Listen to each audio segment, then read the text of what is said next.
holidays are upon us, and we're starting to wonder what are we going to do with some of these plants that we have either picked up at the garden center or we've been given as a gift. How do I keep my poinsettia alive? What do I need to do to get the Amaryllis or Christmas cactus to reflower? And what do I even do with the Norfolk alum pine? So let's get started. The first plant I want to talk about is the Christmas cactus. This is a true cactus, but unlike their desert counterparts, they come from tropical locations. This means that they appreciate more moisture than we tend to give them. And that can be our number one problem, is that we tend to forget about them and we don't water them. During the growing season, we can take the Christmas cactus outside. We can put it in a space that gets some good bright light but no direct sun.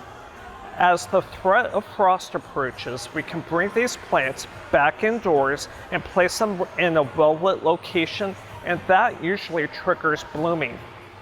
Christmas cactus bloom in response to reduced light value and temperature changes, so just by bringing them from outside to inside, we can get them to flower. Typically, they bloom from Thanksgiving into middle of December. If you're lucky, you can even get a second push of flowers around Valentine's Day. The next plant is the Amaryllis. A lot of us will treat this as a throwaway bulb, but with a little bit of work, we can get this plant to rebloom yearly. Amaryllis are tropical in origin, which means that they like good bright light. So once the plant is done flowering, we just want to snip those flower buds off and place the plant in a good, well-lit location. When the growing season is upon us, we can take them outside in full sunlight. We can even plant them in the ground.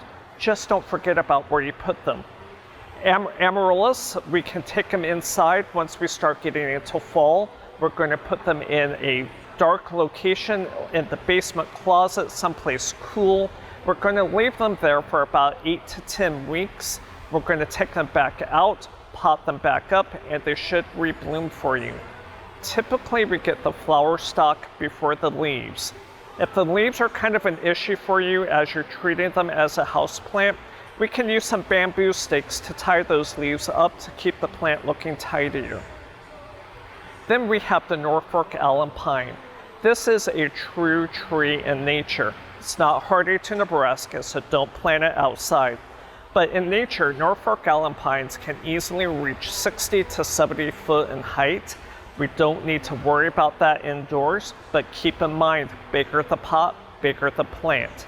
Norfolk alum pines can go outside during the growing season. They like dappled sun.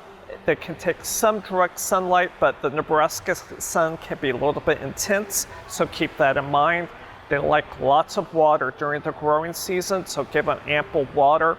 When the threat of frost approaches, bring them back inside and place them in a well-lit location. Norfolk alum pines tend to get spider mites, so if we're able to take it and stick it in the shower throughout the winter, that's a great way to get the dust off the plant and to help reduce spider mites. And the last plant I want to talk about is the poinsettia. This happens to be one of America's #1 house plant, and it can be a little bit challenging to get to rebloom.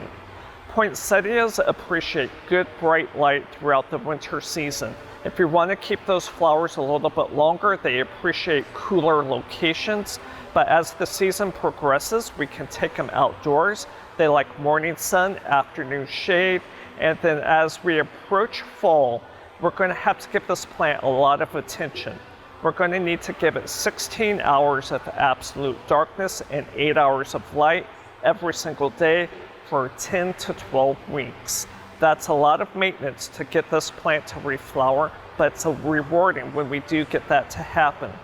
When we start noticing those flowers changing, bring those plants back out, put them in their normal location, and you should be able to get some good color for the holiday season. Hopefully you can take some of these tips and use them to keep those holidays plants happy and thriving this season. And if you have any questions, just give us a call.